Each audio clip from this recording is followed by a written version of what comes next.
Hi, everyone. My name is Ravi Agrawal. I'm the editor-in-chief of Foreign Policy magazine and the host of FP Live, and I want to welcome all of you for joining us here, and also a warm welcome to our live stream audience watching this around the world, live and later on demand. So this is a session titled Defending the Cyber Frontlines. There are many conflicts, of course, going on around the world right now, and a crucial component of that is the cyber domain, whether it's cyber biothreats, attacks on critical infrastructure, disruptions to supply chains. It's safe to say that we need better rules, we need better systems and safeguards to make sure that for all the advances we're making in connecting the world, it doesn't get out of hand. Let me quickly introduce our terrific panel here. Andrius Kubilius is the European Commissioner for Space and Defense. He served as Prime Minister of Lithuania as well. Mirjana is the President of the ICRC, the Red Cross. To her left, Joe Kaeser is the chairman of Siemens Energy. To his left, Matthew Prince, the CEO of Cloudflare. And finally, Samir Saran, the president of ORF, a think tank in India. Matthew, let me start with you. At Cloudflare, you have a bird's eye view of how companies operate. Just give us a quick sense of how geopolitics and tensions there are affecting how companies are thinking about security. Absolutely. So Cloudflare's, our mission is to help build a better internet. And a big part of that is security. A huge percentage of the internet sits behind Cloudflare. And every day we're stopping over 220 billion attacks against our customers. And so we absolutely are on the front lines of seeing what's going on. And what I can say is that whenever there is conflict in the political space, whether that's kinetic war or even just conflict within nations, we almost always see cyber conflict follow along with that. And so whatever you're seeing in the pictures on the news, know that in cyberspace, a war is raging at the exact same time. And so global conflict has increased, physical terms, so cyber has increased alongside it. That's absolutely correct. And so when we saw in 2022 Russia invade Ukraine, unfortunately ahead of that, back in December of 2021, we were already seeing the cyber conflict start, where there was probing and other things which we were able to detect and then look at and warn the Ukrainians, and fortunately be able to get in front of a lot of their critical infrastructure and protect them, make sure they can stay online. As we see conflict in Israel and Gaza, similar things happen where both sides are actually launching attacks at each other's infrastructure in order to disable their communication systems and make it so that they can't get their message and their story out to the rest of the world. So cyber is definitely one of the critical aspects of conflict around the world, and we see it go hand in hand with any kinetic conflict which is going on that we might see in the news. Joe, similarly, you were CEO of Siemens for many years. Now you're chairman of Siemens Energy. Just sketch out quickly how you see businesses having to change their strategy because of cyber attacks. Well, look, I mean, the whole cyberspace is opportunity and threat altogether for us as a company, all three of them. And I mean, opportunity because we are acting critical infrastructure. So that means, customers, utilities, they come to us and say, can you help us protect the grid? Can you help us protect, the turbines and what have a supply chain? So there's opportunity to do some business out of that. But it's a threat because we are obviously, supplying critical infrastructure. We are the target because we are very early in the value chain. So we've been stepping up our efforts quite a lot, also, by the help of colleagues like Cloudflare. So it's a constant struggle, and I'm afraid you're only at the beginning. Mirjana, wherever there is conflict, the Red Cross tends to be there. How has cyber changed your operations in the last decade or so? In a very dominating way. There's no conflict where cyber doesn't play an important role, and this is also the reason why we spend so much time with it. There are cyber operations that target civilian infrastructure, and that has a huge impact on the humanitarian fallout that comes with conflict. They attack energy, water, hospitals, health facilities, but they also attack communication systems. Or sometimes communication systems are disabled to prevent cyber attacks, which has an impact on the protection of civilians because they rely on information to know where their family members are, to know where to evacuate and to know where they can possibly be safe. So if you deactivate communication, you harm the civilians that are already under threat. And then last but not least, we are under attack as the International Committee of the Red Cross. We undergo daily cyber attacks that we have to protect ourselves from, and this is why we partner with non-profit organizations, private sector companies that help us employ the technology that we need in order to protect our data, our personnel, etc. So we've sketched out the problems. I'm going to push us all towards solutions now. Commissioner Kubilius, let me bring you in here. There are two components really that I want to push you on. One, how do governments improve their defenses? And then two, how do you then build norms and rules that they actually follow? Well, thanks a lot. Yes, I have this responsibility, Commissioner for Defense and Space, and it touches also, of course, cybersecurity, not just military things. I can tell you that in my so-called mission letter, which all of us as commissioners we got on the first days, I have a lot of tasks on defense, on space, but also I have the task to develop so-called defense projects of common European interest, starting from air defense shield, and the next one is cyber defense shield. So it means that, on European Union level in Commission, we understand very well what are the threats. I can tell you, just cyber attacks since the end of 23 till, during the whole 24 year, registered cyber incidents, the number is around of 11,000 in European Union. Next, of course, we see that, there are not only cyber attacks, but also attacks on communications, on communication cables, telecommunication cables, internet communication cables, like in Baltic Sea, in other places. So we see all those threats in a very clear picture. Now, what we can do as European Union, as Commission, of course, we can, try to convince member states to be, better prepared, because of course, cyber defense goes on national level. And yes, we are introducing, standards through our regulations, standards both on security of electronic equipment and on security of institutions, how they need to defend themselves. It's symbolic that the first document which we approved in the new Commission was exactly devoted to cybersecurity of hospitals in the European Union, because that is what we see as a threat. Second, of course, what we are trying to do is to create systems of coordination, which would allow us to better survey what is happening, to have systems which would allow member states and institutions to exchange information on, in order to prevent spread of some attacks. And the last one, really, what we are attempting to do is to create special, what we call rapid reaction teams, which would help, member states if they are under threat. Samir, one of the strange things about the world right now is there's a general sense of impunity. Countries feel like they can test the boundaries of international law and get away with it. There's also a sense that, everyone has their own double standards, so why do the rules matter anyway?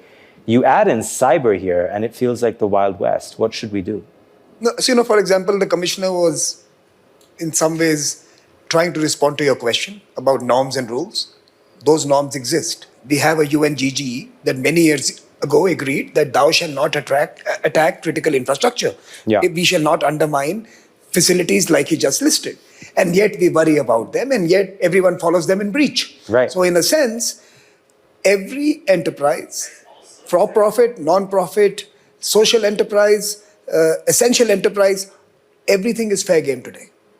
And in some sense, the cyber front lines are universal. Everyone, including you and me, are part of that front line, and we are under threat today. And let's be honest about it. Yeah. There is nothing that commissioner can do, or you can do, or I can do. We are all fair game. Businesses are fair game. In fact, let me just tell you that the day the American and Europeans decided to cancel business operations and media operations and digital operations in Russia, they have in fact ensured that those businesses are seen as adversaries. So in some sense, they are no longer transnational corporations. They are corporations that serve a side to a conflict, and they are all open to attacks, and they are all open to to being targeted in some sense. So that's a very interesting space we are in. But second point, I think 5 years ago, if we were having this conversation, and I remember Matthew and we were all in a room some years ago, we were worrying about the weaponization of cyberspace and cyber weapons. We were worrying about two things: that weaponization of the space and the cyber weapons that governments are developing and non-state actors are developing. Those weapons are out there now. We have, in the last 4 years, we have seen a spectacular deployment of cyber weapons. In fact, dramatically advertised by blowing up pagers, using manipulation of systems by the Israel agencies in their Middle East operations. Yeah. We have seen, Stuxnet looks mild when the Americans melted the Iranian reactor using, the first big cyber virus that was spread through, conventional means. It looks mild compared to what we have seen Ukrainians do in Russia, aided and abetted by Western sophisticated technologies. So in many ways, all those cyber weapons that we were worried would come out into the open are out there. And once you have used them against adversary, remember, some of them did not work. And those become prototypes for further development by now non-state actors and commercial actors to actually build really credible interference tools, and then add AI to it. And amateurs with AI are cyber soldiers. Amateurs plus AI is equal to a real cyber soldier. And I think about that. So, this always happens at Davos, by the way. When we push towards solutions, we present more problems. So I'm going to hold us to it, but Matthew, jump in. I would say, though, that I think the big puzzle of the last 3 years, I was on a panel about 3 years ago, right as the Ukrainian-Russian conflict was exploding. And I predicted that we were going to see a massive increase in cyber attacks. And what surprised me is it hasn't happened. And the question is why? And I think part of it is that there is a little bit of fear that once you use it, it's gone. And secondly, like once you use the weapon, then it's very hard to use it again. That's the first thing. And then the second thing is there's a bit of fear, I think, at least among the Russians, of sort of a old nuclear concern, which is there's a mutually assured destruction. The Russian infrastructure is every bit, if not more vulnerable to cyber attacks. And the fear is that, in fact, there's been less attacks against the US than there have against some much smaller countries in Europe. And the question, again, is why? And I think that, again, this fear of mutually assured destruction, that if the Russians launched larger attacks against the US, that the US would be very capable of coming back and shutting down the Russian infrastructure. I think that's what's held this. I think that the deterrence effect that's happened here. But look, I was very careful. I said Ukrainian attacks on Russia. I never said Russian attacks on Western targets. It's actually Russia who's been at the receiving end. I'm just worried that when you are throwing weapons at the Russians and you think that, we have kind of pinned them in a cyber corner, they are collecting all those weapons. They are also learning. And what I'm trying to say is you're building an adversarial arsenal that at some point will be innovated upon and deployed. So we have not seen the end of this.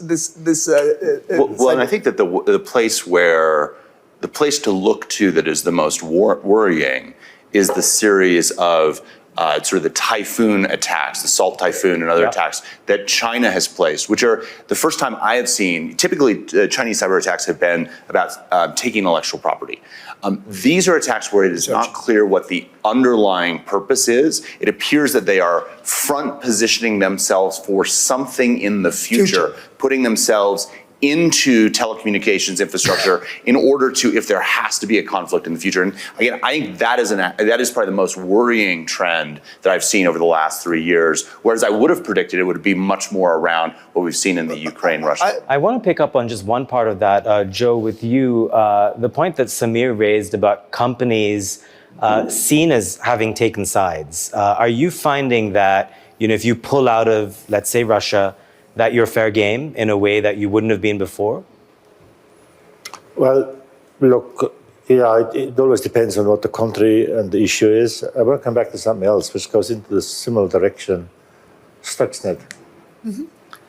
One of the most worrisome topics, I believe, for private sector companies, if you get into friendly fire. If you get into friendly fire, if your products, your services are being used by state actors to do something what they believe is good, Stuxnet, they cracked our source code for the PLC. And Digital controllers were compromised. We knew who it was because we were looking at the map and saw when the actors were trying to edit the code. And so we saw from a time difference that it was a concerted action between East Coast and somewhere Red Sea area. And then the good news was it took them almost 4 days to crack our source code. So that was good for us because we knew that's a safe thing to do. But the issue was, that PLC was not just part of a less critical component in the nuclear power plant, it was also on the cooling system. Now think about it. A Siemens device, will eventually be reported responsible for a nuclear meltdown. Wow. And then I was CEO at the time. I was obviously, when we knew sort of what's going on, you never really know. So I went to that special embassy in Berlin and I said, look, talk to the ambassador. I said, look, this is not going to be a good idea. So next time, wouldn't you want to maybe tell us? We'd be happy to help you. Right. But this is a bad idea. And he said, oh, well, we don't know what you're talking about. And is there anything else I can help you with? And I said, okay, thank you very much. Anyways, the hilarious thing And was see, that this is a real issue, this friendly fire. India and Indonesia were the most affected country by the Stuxnet virus. They were all upgrading their systems post that attack because Siemens digital controllers, PLCs, were being deployed and used extensively in these countries. So I'm just telling you the... Yeah. So there's an interesting component here. Everywhere. Just to take the idea of deterrence, and with nuclear weapons, the game of deterrence is a game for big players, and that's why it creates a world of haves and have-nots. But Mirjana, what about the have-nots? If you don't have deterrence, then how do you survive in a world where you're not able to stop anyone from acting against you because you have nothing to act back with? Based on the destruction and the experiences and the total destruction that we also saw during the Second World War, states came together and created the so-called Geneva Conventions in 1949, introducing principles like distinction and proportionality, because the majority of states don't have that self-defense potential through weapon systems that only a handful have.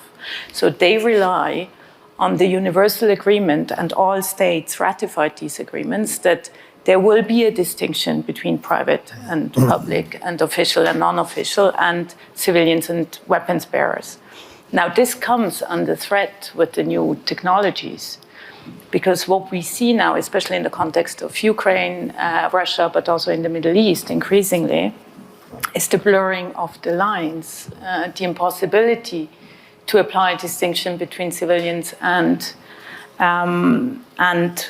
armies or defense systems, because you have the so-called hackers, or you have civilians through app systems that come in support of armies. So are they part of the weapons bearers, or are they still civilians enjoying the specific protections? And similarly, what you call friendly fire, we call the blurring of the lines also for the private sector, because if your services are actively employed and if parts of your company support certain of these actions conducted by civilians, you de facto also get drawn into a conflict and lose the protective mechanisms that were created and that states still apply to, at least to a certain extent. And that's your only guarantee, because there's no world police. There's no superpower going to shield you unless it's the law. Yeah, well, there's not even an understanding that a cyber attack is a crime. And you will probably never get that trained understanding because the state actors are mutually adverse to such a thing. But that should be a general set of rules. Cyber attack is a crime. That would be a good start. Then a set of rules, how we manage that, would be another way. And one of the single most relevant topics to us in the private sector is, we don't find enough good people to help us in that space. Of course, you've got companies. Yeah, it's one of the single biggest issues on the whole cyber topic is to find qualified people to help us defend our company and our customers' assets. And so, therefore, we're talking solutions. Maybe we need to pep up, education on that area to help us with more qualified people, so that we understand what questions we need to ask for the experts to help us. Because if you don't give them, what you need to achieve, it's very hard to find a solution. Well, for everyone on live stream, Joe Kaeser is hiring. Commissioner, this blurring 50,000 people. 50,000 people, okay. Cyber warriors. There you go. Next 3 years, not all on cyber. This is WEF meets LinkedIn. Commissioner, this de-blurring of the blurring of the lines that Mirjana was pointing out, how do you reimpose the lines? And again, in a world where even in physical wars, the lines are blurred, and we know where they are in conflicts everywhere. Well, first of all, really skills are, as we understand, big challenge everywhere. I hear, from complaints from defense industry, from space industry, that there is lack of qualified people, and that's why Commission President Ursula von der Leyen created Vice President position for skills, because that is in Europe. It looks like it's becoming a big problem now on blurring the lines. I think that, still I'm defense commissioner, I'm looking into, some kind of this defense logic. But I see really an issue for us, at least, my generation, maybe my, sons and my grandkids, they understand in a different way. But still, we are living, when we are talking about defense, in some way in the 20th century, understanding. Defense means, you need to have tanks, artillery, and so on and so on, which is really not the case anymore. I don't know how much you were following, developments and discussions among experts of defense since Crimea occupation. At that time, it was very popular to speak about so-called Gerasimov doctrine, Russian military offensive doctrine, which was created by their, top general, and which speaks about very simple things that, in 21st century, the war and offensive will be, in some way, what we can call total. It starts from very simple things, from propaganda, from, influence on social media, then, all the sabotage acts, cyber attacks, and it ends, with real military things. So for Russians in there, at least what I understand, for them there is no difference in between of different tools which they are using, in this what is called new generation warfare. So my point is very simple. If there is, new generation warfare, we need to have new generation defense. Which means that, again, we need to take everything, into account. Sometimes I'm complaining that, maybe our education from 20th century, makes us, to look into, for us, it's easier to see how we can defend ourselves against conventional war. When we're talking about, either cyber attacks or propaganda attacks, it's much more difficult to see what instruments, we can use in order to defend ourselves. That's an issue. That's an issue what we're talking here, and I agree absolutely, that really deterrence is crucial. The question is, what kind of means we can have for deterrence. And here again, the benefit is to try to look for solutions in a collective way. So on that, I'm going to take us away from the cyber domain for 1 minute, and then we'll come back to cyber. Europeans often talk about alliances and partnerships. You just did. The United States is always the elephant in the room, and this week especially so. What happens if Trump actually tries to invade Greenland? I mean, what happens to that relationship? This is exactly your domain. So how would you respond? Well, it's, how to say. Is there an Article 5? I will ask Commission to answer that question. We still did not discuss some kind of those issues, but, first of all, of course, we are following, and Denmark is part of European Union, and of course, as we understand, they have some kind of conversations, and, we shall support always Denmark. That's not the case, because what we need to see in a real way, not like Greenland, issue, but when we're talking about, defense, we need to see two time frames. One is urgent, which is related with Russian war against Ukraine and what can come, and there are a lot of predictions that, Russia can be ready. Respectfully, you're dodging the question, but are you taking it seriously, the threat? Out of the syllabus, Ravi. Yeah, out of the syllabus, but are you taking the threat seriously? Threat which one? Trump's. No, I see Trump, for example, his recent statements on Russia as very important and very strong. So, I don't know how he'll play. But the argument of Greenland was also very strong. So what's that? Thank you for saying that. Let's, let's wait for actions. Okay. Let's bring us back to cyber, as promised. Matthew, when you hear there's a skills gap, there's on the government side a real sense of, call for new tools to be able to combat what's coming at them. How do you fill those gaps? So I think the first thing is, and we've always thought this is important, that public-private partnerships make a ton of sense. We have the people with the skills to be able to defend, and that's why we provide our services at no cost to organizations like the Red Cross. We provide our services at no cost through what we call the Athenian Project to protect democracies, both in the United States and increasingly around the rest of the world. And we think that that's actually part of our mission.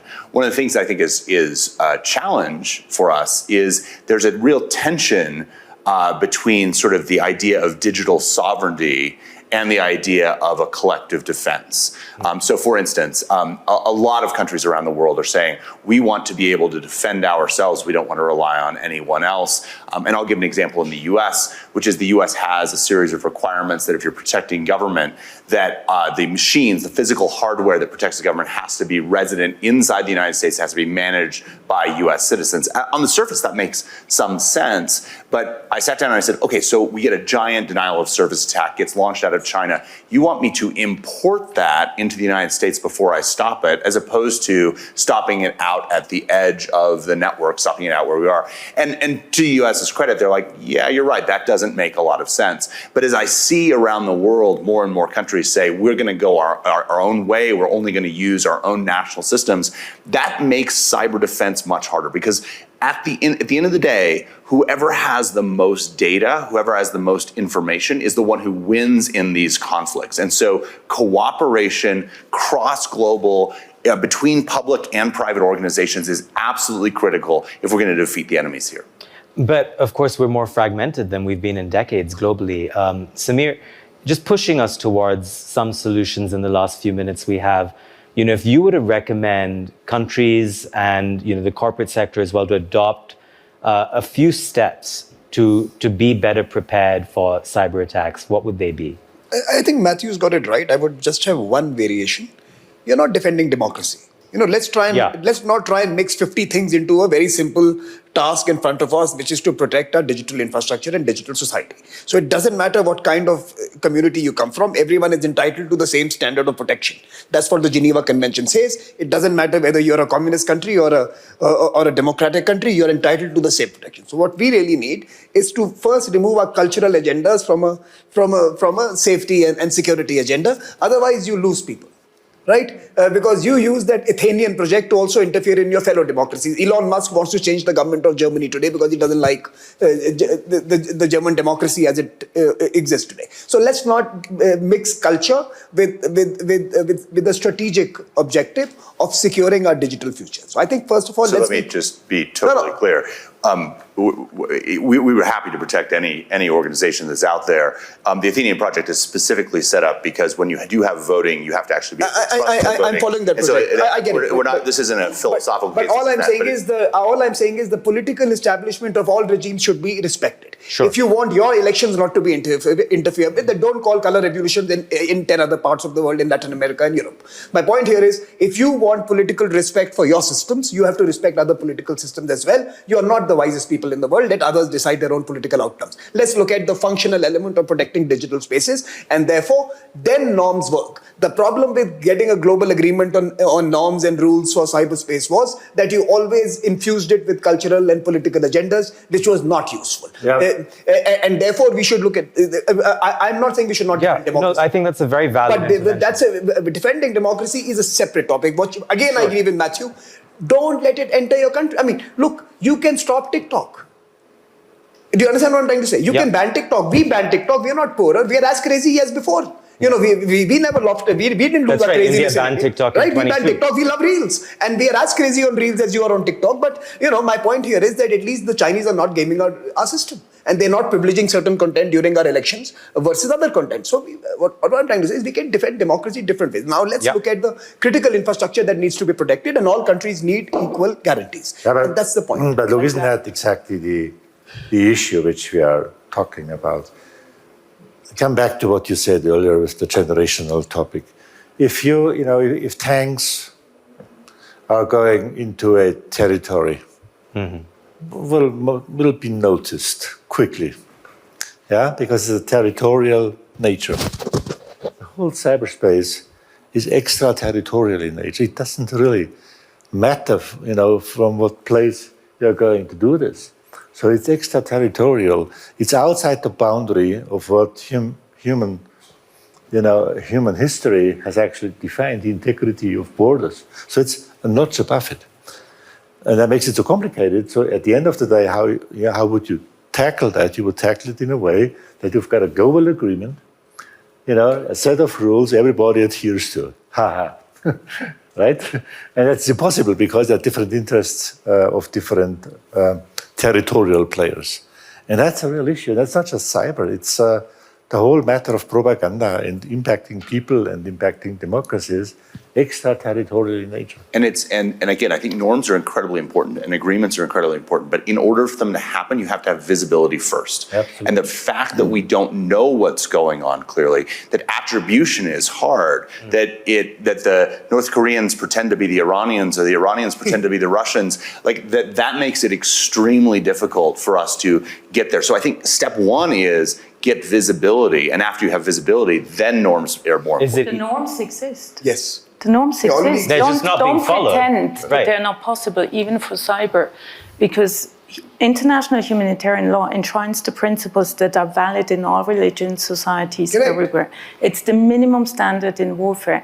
They apply 100% to the cyberspace. They exist, they just need to be applied. Now, there are areas where you have to look into developing additional norms because they don't fulfill your protection needs. And that's an area that we can discuss, but don't have the time for. It's autonomous weapon systems. Correct. But anything below, anything that concerns cyber attacks, even on your companies, is covered by the international conventions. Yeah. You just need to apply it. Commissioner, how do you do that? We see very clearly the situation. Norms are followed by, let's say, normal democracies. But norms are not followed by some, aggressive countries or, some groups and so on and so on. So I disagree I'm sorry. completely. Yeah. Democratic countries have shown absolute entrepreneurial energy to use them against adversaries and better. Good. And they are better at misusing it. I think Samir is making the point I was Let's be gonna honest here. I'm coming from the most vibrant one, and I'm telling you, if we have the ability to use it, we will. So I do not defend democracies as being some virtuous saints here. We have seen democracies flout norms often. Yeah, and the United States and Europe have been champions in it. Yeah. Okay. Good. We're jumping into another, topic. But I am not so sure that when we're talking about the norms and ability for us to convince everybody to follow the norms, that this is exactly a solution. Which, of course, that would be ideal solution. That we're writing the norms and then everybody is following them. We are facing different development. We need to understand we have freedoms, like information freedom, like communication freedom, like election freedom, Some guys, bad guys, are using our freedoms, for very bad purposes. That's the reality. Completely. So, and that's what, you continued my topic, that, one thing is territorial occupation, but we see very clearly that with all that, what I called new generation warfare, which goes from propaganda to real war, adversaries are trying, first of all, to occupy the hearts and minds of our people. And this is much more difficult to defend. If you agree. That's Commissioner, we have agreement. Yeah, we have good. to defend democracy by using a simple principle of reciprocity. If the Chinese don't allow us to post on their social media, they should not be allowed to post on ours. Reciprocity should be the principle of the digital future. If we allow their embassies in our country, we should be allowed our embassies in theirs. The same is true for the digital spaces. If they prevail in ours, we must prevail in theirs. And that is the deterrence without which it will be a perverse and asymmetric field. And with that, we're out of time. It's kind of magical that we have disagreement and then agreement, but such, that's what happens when you bring a good panel together. Thank you to all of you for joining us. Thanks for watching wherever you are. We'll see you later.